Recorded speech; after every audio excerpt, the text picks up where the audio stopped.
May have heard about a new battle between Congress and the Department of Justice. A group of congressional Republicans is demanding that the Deputy Attorney General Rod Rosenstein release a series of documents related to the Russia investigation. They say they plan to impeach Rosenstein if he doesn't turn over the information. So far, Rosenstein has defiantly refused to do that. Now, before you tune this out as yet another partisan arcane debate, the kind that Washington specializes in, here are the details, because it's not that. There's a lot at stake here, far beyond the short-term political advantage of either party.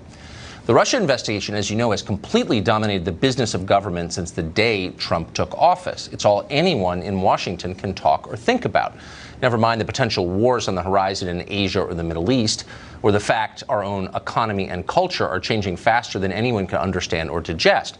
In D.C., only the Mueller investigation matters. So you may wonder, what is the Mueller investigation? What is it about? What exactly is Mueller investigating? Turns out almost nobody knows, except Rod Rosenstein. He knows, but he won't tell Congress. Last summer, Rosenstein wrote a memo detailing the scope of the independent counsel investigation.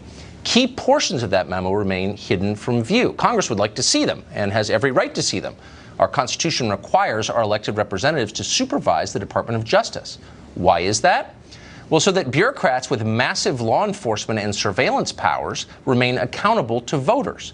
We give them guns, let them arrest us, send us to prison, allow them to break into our private email accounts, tap our phones. They have a lot of power. In return, they promise not to misuse that power. And if there's any question about their honesty, we get to check. That's what transparency is. Government bureaucrats hate transparency. They'd rather do their work in secret. Secrecy is the shield that protects them from our scrutiny. And not just in this case. Consider the House Intelligence Committee investigation into Russian collusion. It was just completed. It took a year to complete. The final report ran to 253 pages. Yet the rest of us couldn't really read it because key facts were missing. Just how many Trump associates did the Obama administration spy on during the 2016 campaign? It would be nice to know that. Sorry, it's redacted. Is there any actual proof that the Russian government directed hacking of the DNC and John Podesta's Gmail account? Well, if there is, that's been redacted too. Or how about this? The report says that the FBI agents who interviewed Mike Flynn didn't believe he was lying. But wait. Mike Flynn pleaded guilty to lying to those agents, and his life was destroyed as the result. He just sold his house to raise money for his legal defense. So what's going on here? Well, we don't know. That information was redacted. Why were all these redactions made? We don't even know that. We asked, no one would tell us. And then there's the FISA application to spy on Trump campaign aide Carter Page. That hasn't been released either, even though we now have ample reason to believe the application may have been fundamentally illegitimate, based heavily on discredited partisan hearsay, the Steele dossier. Jim Comey denies this, of course. He's denied it repeatedly on his book tour. Just the other day, he noted, smiling faintly as he said it, that there's no way to check, really, because it's classified. The joke is on us, except it's not funny. Almost nobody trusts the government anymore, and that's one subject that both sides can agree on. There's only one way to fix that: sunlight. Stop hiding, stop lying, tell us what's really going on. Rod Rosenstein has no intention of doing any of that. In an interview today at the Newseum, Rosenstein compared demands for greater transparency from Congress to a mafia shakedown. Watch. There have been people who have been making threats privately and publicly against me for quite some time. And I think they should understand by now the Department of Justice is not going to be extorted. We're going to do what's required by the rule of law, and any kind of threats that anybody makes are not going to affect the way we do our job. Little victim. Extorted? How about accountable? Nobody elected Rod Rosenstein to anything or any of these people. They work for us, supposedly on our behalf. When they won't explain what they're doing or why they're doing it, it is a sure sign, always and everywhere, that they have begun to work against us. That's what it means. Joe DeGeneva is a former U.S. attorney for the District of Columbia, and he joins us now. It's hard to believe that just happened, that Rod Rosenstein, about whom I was ambivalent until today, would get out there and attack the Congress, which has constitutional oversight over his department, as mafia members, in effect, for asking for what the Constitution demands they have, which is oversight. The Deputy Attorney General today disqualified himself from continued service in the Department of Justice. Jeff Sessions now has an absolute responsibility to call him into his office, berate him for saying that constitutional oversight is extortion. That statement by a constitutional officer like Rod Rosenstein is disgraceful. It's an embarrassment to the department, but it is of a pattern of what Mr. Rosenstein has done there since he arrived. He is a careerist. He believes that the department can do no wrong and that he is going to resist calls for more information.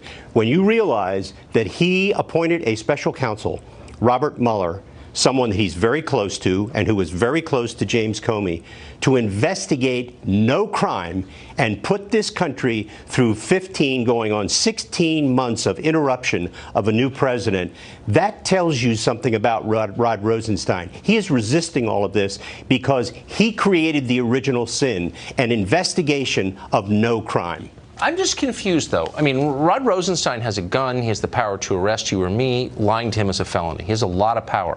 Where does he think that power comes from, if not from the Congress and the voters who elected those members of Congress? When you are as arrogant and as deep in the belief that you have been given a duty to do whatever you think is right for the country, and when you hate the President of the United States, as I am now convinced Mr. Rosenstein does, then you believe you can do anything. And when the Attorney General... Just because God made you all powerful or something? Like, do they not understand where the power comes from? Voters. That's the only place it comes from. He does not understand it, because as a careerist and someone who has never left government for a minute to speak of any note, government is all he knows. And for him, the most important thing is the next job. And I can assure you the one thing he doesn't want to happen is to be held in contempt or to be impeached, because he believes himself to be something very, very special, an unaccountable bureaucrat. So the DOJ, and there are some great people who work there, and yes, I know some of them, yes. And I spoke to one of them today and said, why doesn't the Congress, why doesn't the public have a right to know what this is about? And this person said, well, it's an ongoing investigation. And I guess my argument would be the public's need to know what this is about supersedes that. But tell me your view. The answer is, it's not an ongoing investigation. There is no crime. They've already conceded that the president is not a target. They're asking those 49 questions that they want to ask the president, and maybe even with a grand jury subpoena, because they want to impeach the president. This has nothing to do with a criminal investigation.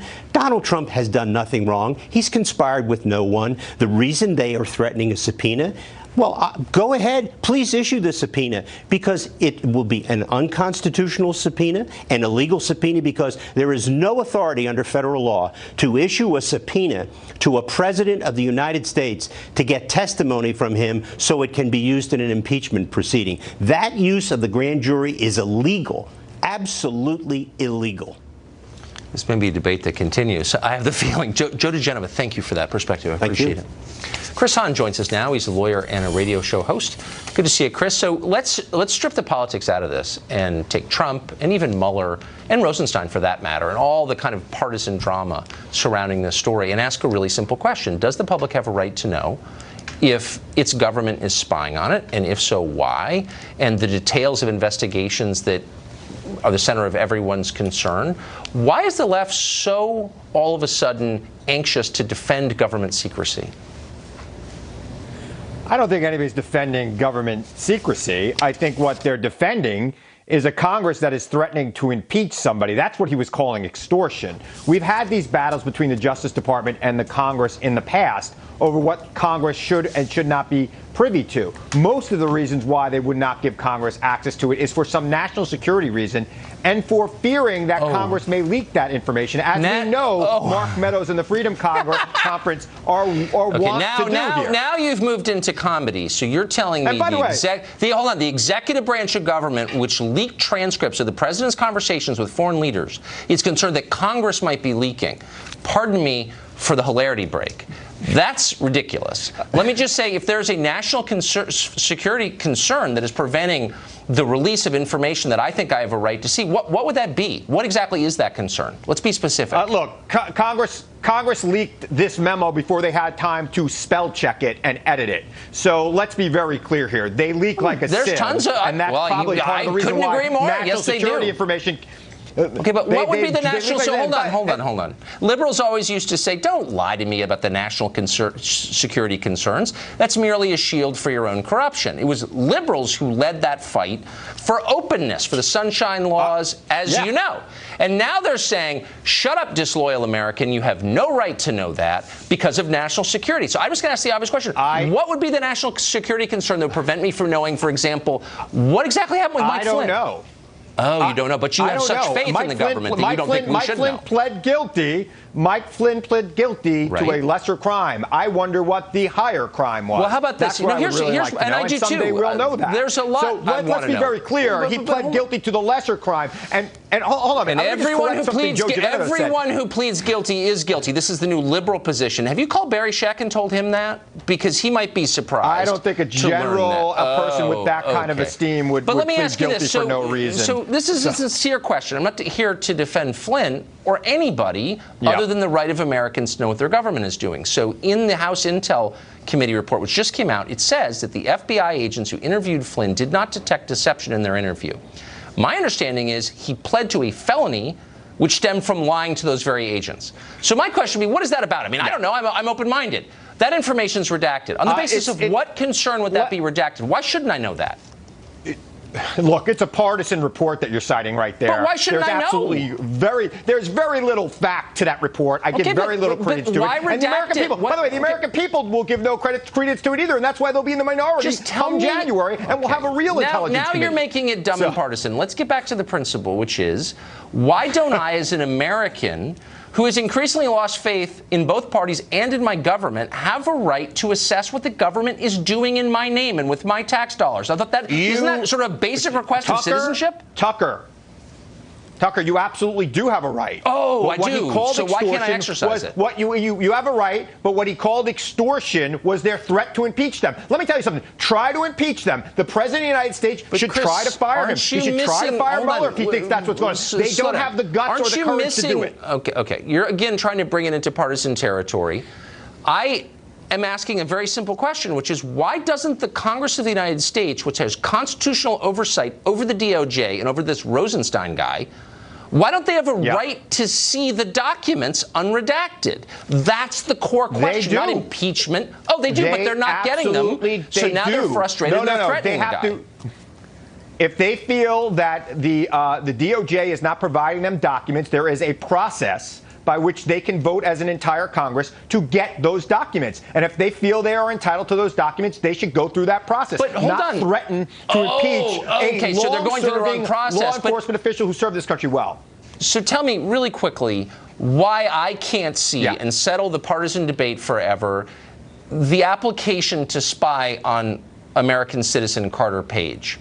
Comey says, oh, the Steele dossier was not central. Others who have seen it believe it was. Why can't I see it? Why shouldn't I know that as an American, as a journalist? Well, Congress can vote to give you access to it, and so can the president.